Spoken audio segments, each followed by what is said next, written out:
All right, welcome back to the Picking the Brain podcast, where we interview people doing ministry at a high level. And on today's episode, we have Jonah Morrow. What's up, Jonah? What up, dude? Man, thank you for saying yes to come be a part of this. For those that may not, Jonah, I'm not going to give everything away. I'll let him talk about what he's doing now. But we met at college, and we both kind of did some student ministry together. He helped me at my student ministry at Westside, and then I transitioned out, and he stepped in and filled in. Actually, did way better than what I was able to do there. Killed it, and then started in ministry on his own, and he's just been doing great. And so, Jonah, for people that may not know you, what you're doing, just to kind of let you know where you're serving now. Yeah, dude. So I am in the big town of Huntsville, Texas. We're about an hour north of Houston in the big city. You probably know our town for all the prisons that we have here in town. Kind of call us like the prison town sometimes, but one of the main things that I do here is college ministry, and we have a college campus that's literally right next door to us. It's called Sam Houston State, and I get the opportunity, the privilege to minister to college students, but not only just college students, but young adults as well too. That we just get to pour and invest and love into these students because I mean it's so pivotal right now, so pivotal. So yeah. Well, awesome. Yeah, I'm excited to learn from your perspective from college ministry and what all that does, and we'll get into those questions in a minute. But real quick, Jonah, the format of the podcast is super simple. I'm just going to ask you a few questions about you as a minister, how you think through ministry, so we can all learn from you today. And the first question I want to start with kind of goes back to you had several years of student ministry and then transitioned to college ministry. So what are some areas of student ministry that maybe you wish you could have done better, or maybe that you wish you maybe, whatever you want to put there, focus more time on, or something you wish you would have done better? And then what's some areas that you thought, man, this was really effective for my ministry? I feel like I've done well here. Yeah. So with doing student ministry, I should preface that as like 8 years of like that student ministry. And I remember, West Side being with there, and being in Shreveport, it was so encouraging, so awesome. I think one of the things that, I always say my wife and I, because we were a team together. And so what we did so well is like built that connectional relationships that you need with students, because I mean, man, just like in college ministry, student ministry, they need to be seen, they need to be loved, and just be heard, and just to hear their perspective, their thoughts, their ideas, and just listen to them, and just be a good listener, as the Bible says. Just be slow to speak and quick to listen, and they want that, they love that, they cherish that, and they'll respect you more for that. In the relationship driven. And so that was something so pivotal that we did so well with. And I mean, there was still things we learned, still things you grow from. And as you learn more students, you learn about different students and just learning their behavior, their characteristics. And no one student is the same as another. So you adapt and you learn from different students, and you learn what their background is, what they come from, who are their parents, what are their parents like, what's their home life look like, and you just begin to understand where they're coming from, understand who they are, and then being out of that relationship driven, then you just begin to disciple them and just pour and invest into them, because of that relationship. Yeah. And that was something that we just, I've always loved doing that, always driven to just connect with people and just relationships. Something that I think about often, that I think about, I'm like, man, I wish I would have done better at this. That if I could talk to like student ministers, is like, man, invest into your parents, invest into your parents as much as you can, that the students, like, you get to spend time with them week after week, but they spend time with them day after day. And just invest into those parents and just encourage them, equip them with the things that they need um, to encourage their students, their kids. What does it look like on social media? What's it look like on phones? Like, how can you better disciple students with phones? How can you better disciple students with worship and praise and prayer and just reading? And it's like, don't be too critical. Don't be over critical about how they parent, but just walk alongside them and just teach them, help them, mold them, and to be like, hey, I'm with you. You know, student ministry is not, it's not easy by Mhm. any means, but investing in those parents and also even as well as like your adult leaders that you have in ministry, Yeah. you know, just pour into them and invest in them and allow them to invest in your students, because if you try to do it all on your own, man, it you're gonna get wore out and you're gonna get spent really fast. You know, so those parents and those adult leaders, man, they're pivotal. And Yeah. I always used to lean on them so much. And that's definitely something I wish I would have done a little bit better on. But you know, you adapt and you learn and you just figure it out. Yeah. No, that's so good. And I agree with the second thing you're saying about don't do it alone, because it is lonely. If you try to do ministry alone, try to do it on your own, you can only carry so much. But I 100% agree. As a young student pastor, it's so hard to, because people tell you all the time you need to invest in parents, but you're just like, okay, but I'm 22, I'm 23. Yeah. How can I do Yeah. that? But yeah, just find a way, find whatever it is that you can add benefit to that parent's life and do it. Don't try to tell them, you know, how to, this is what I would do if I was your parent. I mean, you don't know that, homie, Yeah. but No, to find an area like you're saying, with social media, with phones, with culture, just whatever you can to help the parent, man, that's what we're called to do as much as we are to students. So I completely agree. That's great. yeah. So this is a question I love asking people, because eventually I'm going to transition out of student ministry. I don't know if that's 2 weeks or if that's 20 years. But how did you know that it was time to transition from student ministry to another ministry, which this one happens to be college ministry? How did you know? How did God impress that upon you? What did that look like for you? Oh, this has been like, this is one of those questions I've had before, and I've had Yeah. to learn to um, say this in the right way, because it's easy for me to say it now that like I've been through it, but it's difficult Yeah. sometimes to say this. But it's really came down to just a different season of life that the Lord was calling us to, and Yeah. it was just a heart desire. It wasn't our students. It wasn't one church that persuaded us or anything like that. It was just Yeah. Yeah. a simple nudge of the Holy Spirit, and He was just changing our heart and our mind. And He was just changing into a different season and what it looked like. And one of the biggest pivotal moments of my life and my wife's life, you know, was college ministry when we were at Yeah. um, Northwestern and we were going to Westside Baptist Church, and their college ministry was like, that's where we grew. It's where we developed as believers, and as we grew and we were discipled, and incredible college pastors. I mean, and I wanted that same, like that desire was being placed on our heart. And I was ready for that. Like, I was just like, okay, Lord, you know, I've always said, whatever you want me to do, wherever you want me to go, I'll go. Yeah. And so I've always just answered that call, and like the Lord placed it on our heart. And it wasn't easy. It wasn't an easy time, because we prayed for that for about 6 months, 7 months. And we put a couple of applications out to different places. And what one place looked like we were going to go to didn't work out, and it was heartbreaking, heart moment. But Yeah. the Lord is always faithful, and He's always good in those moments. And I am so incredibly thankful for the church that we serve in here in Huntsville. I mean, here at Second, I mean, it has just been, it's been incredible. The college students have been awesome. Um, it's just been, it's incredible to see the fruit of your labor at work. And the Lord is Yeah. so faithful and just so good to us here. And I mean, we've seen, I don't know, over 30, 40 students get baptized. We've seen our numbers double in, you know, 2 years I've been here. I mean, it's just been, not that we've done anything, but we've just built relationships and built community. And it's just really one of those things that the Lord just placed a new heart, a new mind, not just a desire, just a new ministry that He wanted us to go into. And we were like, okay, let's go. So hearing 30 or 40 students get baptized is so cool to me, because when I think of like student ministry world, we're always here that students, majority of people get saved between 13 and 18 years old. That's the time when most people get saved, make a decision. After they leave high school, it's just so much more difficult from that moment on in adulthood and all those things to get saved. So you're 30 or 40, and that's really cool.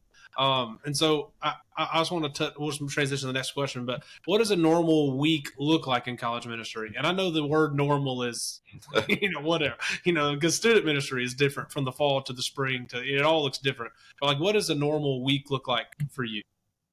Yeah, so in the fall and the spring semester that we kind of do, our normal week kind of looks like we do life groups on Sunday mornings at 10 a.m. So we have a life group for college students and young adults. We kind of just kind Mhm. of mesh those in together.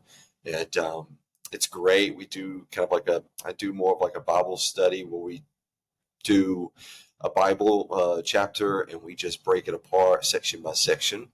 And then our main worship happens on Tuesday nights at 7. Okay. And that's where we do our worship. That's where we have food and fellowship. And then we have something we've implemented is called family groups after that. And we just kind of break down the message. And I mean, usually we're here from anywhere from like 6 to 10 at night. Usually college students will just hang Mhm. around and just talk and stuff like that. So it's fun. Yeah. Um, Something new we're adding to this fall. This will kind of be in our normal week to week is going to add in a disciple leadership training on Wednesday nights.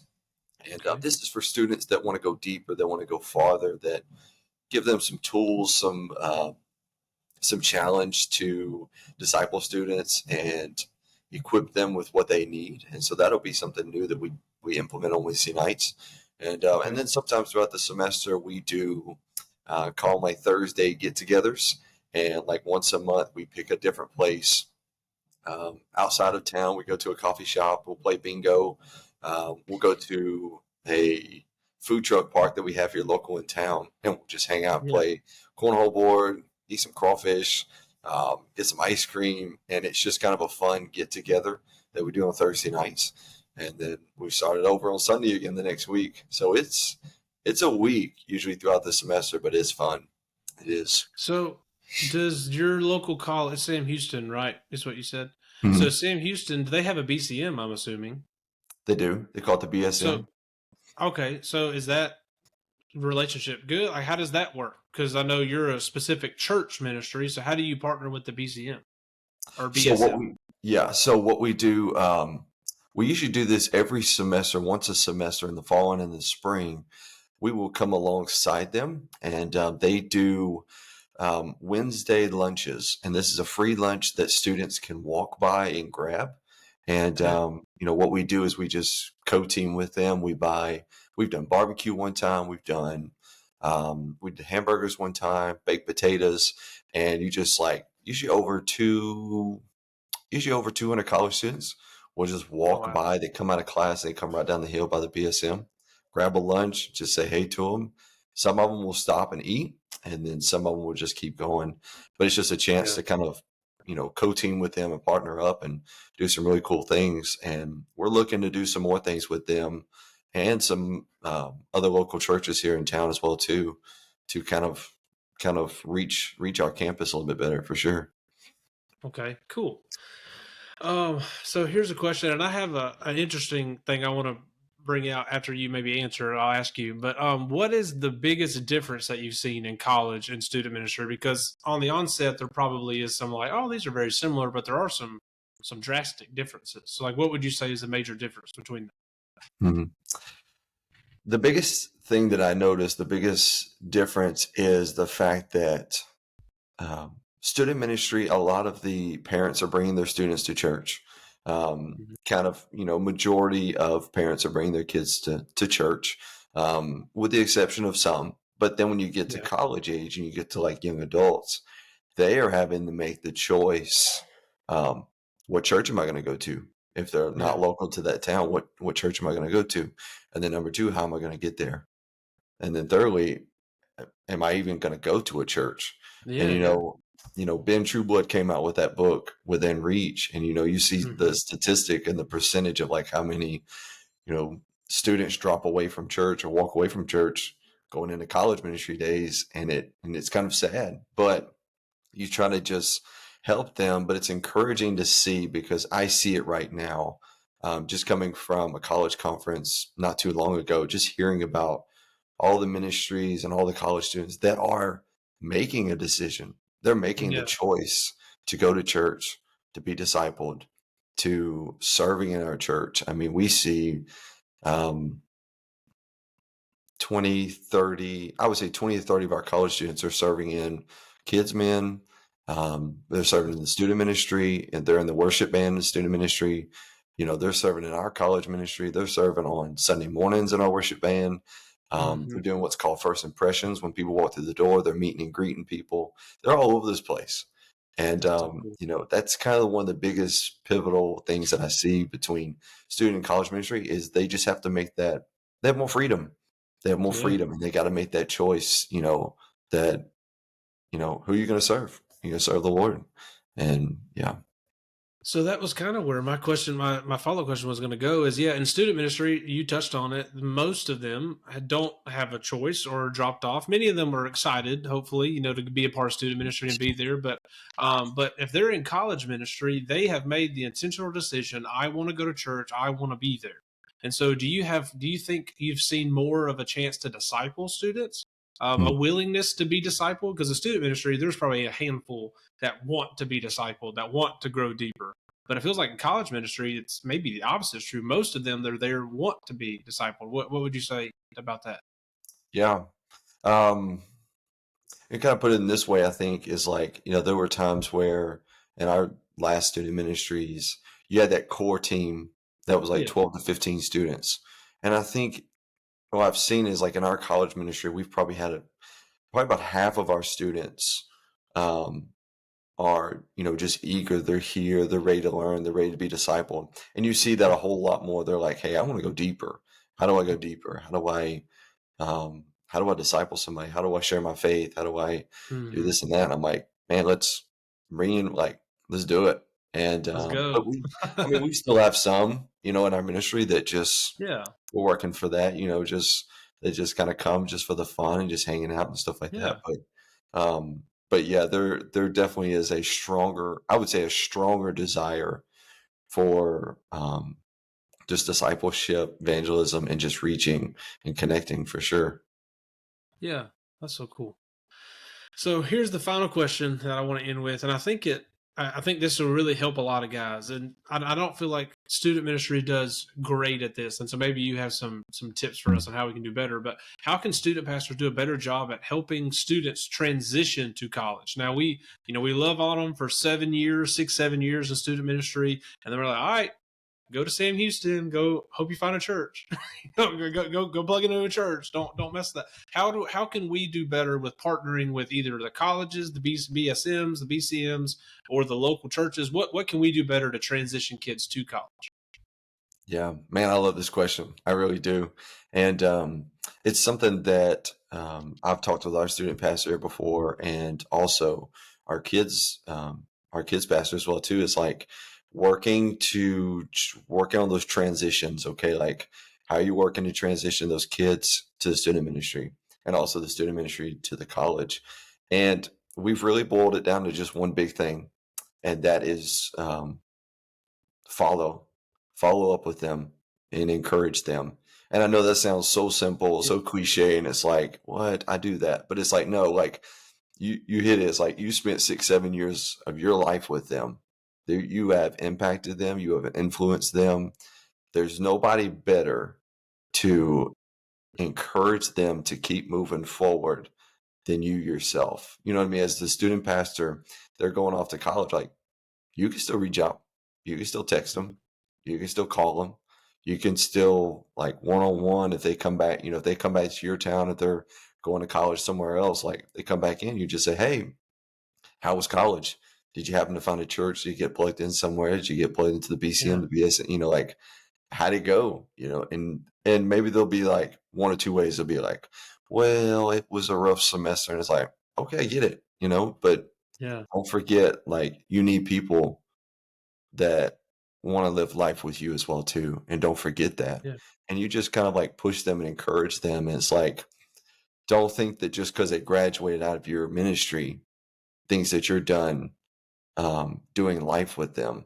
And I Yeah. think that's just a part of that disciple making plan is like, you know, we disciple students, we disciple them, but it's like, we need to live life with them as well too. And you do Yeah. that by going to the ball games and things like that. But even when they graduate, like follow along with them, watch them get married, watch them have kids, and then just watch them develop into the young leaders that they need to become and influence the same people, because they can reach people that we can't because Yep, they have friends absolutely. that they can influence, and they can reach their campus, but maybe they just need that nudge. They need that accountability to say, yeah, I can do this. But a lot of times it's discouraging. It's scary. I mean, moving off to college, I mean, Yeah. I mean, especially if you're moving off somewhere, it can be scary. It can be a big transition. It's a new season. You're a freshman. You're starting all over again. Hmm. It's a lot on your plate, but you just try to encourage them like, hey, find those people that you can live life with. And just that's the biggest thing is just follow up and just keep being there for them. Keep being like Yeah. their leader that they need, you know. Yeah. Yeah, something, and I've been in middle school ministry for anybody that's listening that doesn't know. I've been in middle school ministry for 9 years, so I haven't had to deal with this specifically. But what I've always kind of just thought is, as a parent or as a student pastor, we need to reach out to parents and give them resources. So, like, if I know one of my students is going to Sam Houston, I'm going to look up Sam Houston. I'm going to find out the BSM director's number. I'm going to look at because I'm Southern Baptist. I'm going to look at what are the Baptist churches that are there. What are the 2 or 3 options that they have? Give them, here's the number that I found to the college pastor there. Yep. Hey, parent, here's all the resources I can give you so that your student can make a good transition, because parents will show up on, you know, freshman connection day, and make sure they get in their dorms, make sure they know what building they're going to. Well, parent, take that extra few minutes to, hey, here's the 3 churches you could maybe try out, see which one you like. They're all different, but fine. Anyway, we need to do all that we can so that student is prepared to make that transition. So that's always what I've always thought. I've never had to do it, but what do you think? That's good. Like picking out churches and like I've even had some um, student pastors that I stay in touch with, they'll say like, hey, they're going to Sam. I'm like, hey, that's perfect. Tell me their Yeah. name and stuff like that, and I can connect with them. And our student ministry here, I kind of do that same thing with them. Is like I'll connect with them, and that's man. If you could figure out 2 or 3 churches that are going to be in that town of that Mhm. of that college, and just help them to like, hey, here's some churches. Yeah. Here's some Southern Baptist churches if you want to try those, and Yeah. try it out, and just um, see what fits best. What do you like? What do you Yeah. find? And where are your friends going?